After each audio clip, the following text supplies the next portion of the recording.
Hi everybody, I'm Wendy Ventura from Blossoming Midlife.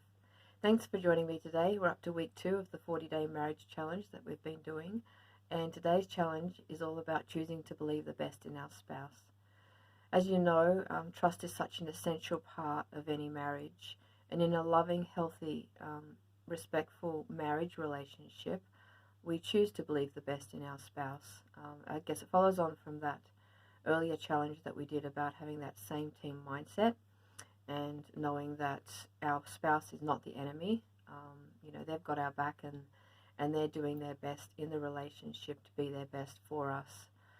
And I guess the flip side of that is assuming the worst in your spouse, jumping to wrong conclusions and assuming the worst in them. It will kill love and intimacy, and it will actually destroy a marriage over time.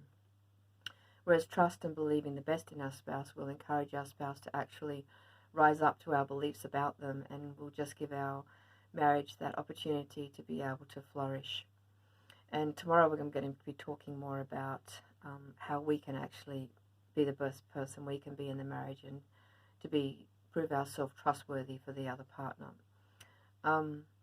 So I guess it's very easy for our thoughts to slip into the destructive thought pattern of thinking the worst of our spouse. So, for example, say your spouse comes home, forgot the shopping that you'd asked them to get during the day, and you may immediately jump in, start creating your own story in your mind and jumping to the wrong conclusions, thinking, oh, he doesn't care about me, or, I'm not a priority to him, I'm not important. Whereas in reality, maybe it was just as simple as he got caught up in a meeting and the meeting didn't go well, and that was just preoccupied his thoughts and he forgot. Or say, for example, your spouse comes home quiet and withdrawn. Your thought may go to, oh, he's upset with me, oh, I'm not good enough for him, whereas maybe he's just coming down with a sickness and he just needs some time to himself. Or spouse may come home late. You may go down the path of thinking, where has he been? What has he been up to? Maybe he's not been faithful to me. Maybe he's having an affair, when in reality maybe there was just an accident on the road. Now, obviously, I'm not suggesting that we be naive. It's fair and good to have conversations around these, and to ask questions by all means. But just be aware of your thoughts and whether they're reflecting this same team mindset and believing the best in your spouse and building trust in a marriage, or whether they're leading down a destructive path of unwarranted, just the negativity and maybe unwarranted jealousy that can be destructive. So it's basically innocent until proven guilty, and we need to build up our spouse and believe the best in them, and they will then be more likely to want to be the best for us.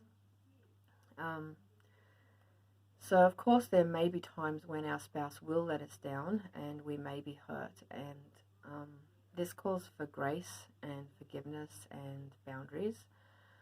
But I think over time, with consistent effort to do the right thing by each other, we can build back trust even after a hurt.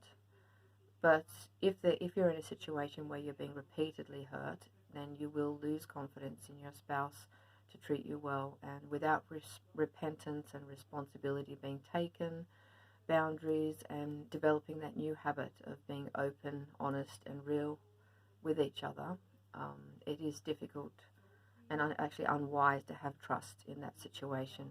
And so the quality and the health of that relationship will be very limited by this. You're not expected to keep putting yourself in a position where you're going to be repeatedly hurt. So to sum up, I guess it basically comes down to the fact that if you're in a committed covenant relationship of marriage and you want to have a healthy and strong relationship with your spouse, then thinking the best of them will provide that foundation for you both to want to try to be your best and to prove the other right and to honor them in that. So over the next 24 hours, next time you're tempted to have those thoughts and think the worst of each other, before knowing all the facts and jumping to wrong conclusions, remember that your spouse is not your enemy, you're on the same team, and that you choose to give them the benefit of the doubt and not to allow your thoughts to go down that path. So counteract those thoughts with a statement believing the best, and then you'll actually notice the feelings that come after those thoughts of believing the best in our spouse are very uplifting and encouraging and very powerful in developing that strength in the relationship. Whereas the thoughts of believing the worst in your spouse are very deflating and very discouraging, very hurtful to the relationship. So think the best of each other and enjoy this challenge over the next 24 hours, and I'll see you back here tomorrow. I have left the link if you want to follow along and download the free PDF copy of the complete 40 set of challenges, because it's great if you can just keep going back over the old ones and adding on the new ones each day. Thanks, and bye for now.